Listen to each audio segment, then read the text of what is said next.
खानदानी शफा खाने की तरफों अस्सलाम वालेकुम। हकीम बाबा अब्दुल हमीद हाज़र है।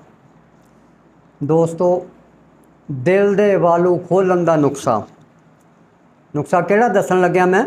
दिल दे वालू खोलन का किड्डी वड्डी बीमारी आ, बड़ा खर्चा हुंदा, बड़ी मेहनत होंदियां डॉक्टरां दियां, लेकिन जिहड़ा नुस्खा मैं दसांगा घर बह के इस्तेमाल करना, इंशाअल्लाह बफजले खुदा सिर्फ 15 दिन अजमा के वेखना।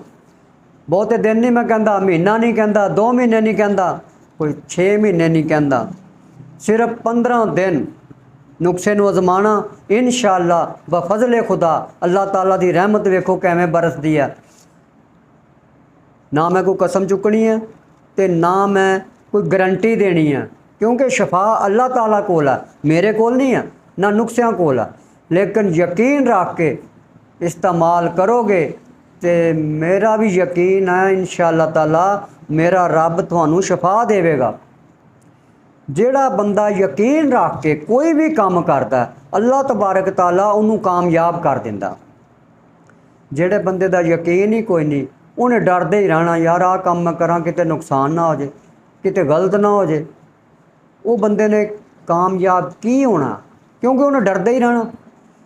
ये थानू दिल दे वालू खोलन वाला नुस्खा जिहड़ा दस रहा ना मैं, ये आम मामूली नुस्खा नहीं है।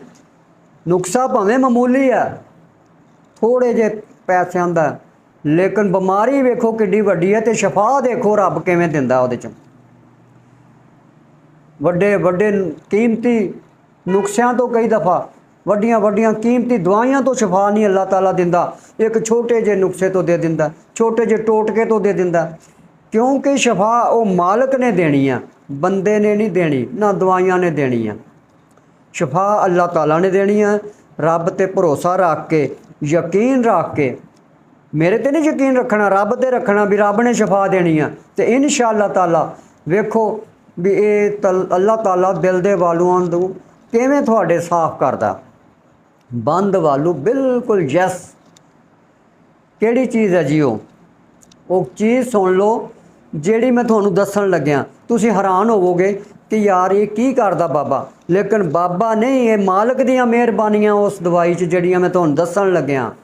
सफ़ैद प्याज लैना, 100 ग्राम का होवे या 150 ग्राम का होवे, 100 ग्राम का या 150 ग्राम का, ਉਹਨੂੰ जनाब ਤੁਸੀਂ ਭਾਵੇਂ ਕੂੰਡੀ 'ਚ ਕੁੱਟ ਕੇ ਕੱਢ ਲਓ ਪਾਣੀ, ਜਾਂ ਮਸ਼ੀਨ 'ਚ ਸਿੱਟ ਕੇ ਕੱਢ ਲਓ ਪਾਣੀ, ਜਿਵੇਂ ਕੱਢਣਾ ਉਹਦਾ ਪਾਣੀ ਕੱਢ ਲਓ, ਜਿੰਨਾ ਉਹਦੇ 'ਚੋਂ ਨਿਕਲੇ ਕੱਢ ਕੇ ਸੁਬਾਹ ਉਹ ਪਾਣੀ ਪੀਣਾ 1 ਘੰਟਾ। ਉਸ ਤੋਂ ਬਾਅਦ ਕੋਈ ਸ਼ੈ ਖਾਣੀ ਪੀਣੀ ਨਹੀਂ, 1 ਘੰਟਾ ਉਸ ਤੋਂ ਬਾਅਦ ਨਾ ਕੋਈ ਸ਼ੈ ਵੀ ਖਾਣੀ ਪੀਣੀ ਨਹੀਂ, ਨਾ ਪੀਣ ਵਾਲੀ ਨਾ ਖਾਣ वाली।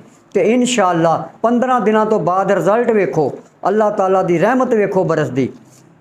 अल्लाह पाक ओ दिल दे वालू बिल्कुल यस कर देगा। अल्लाह ताला मेहरबानी करे सब ते। ये दसो जे वीडियो तुहानू मेरी पसंद आई होवे तो शेयर करना, सबसक्राइब करना, लाइक करना। अल्लाह हाफिज़।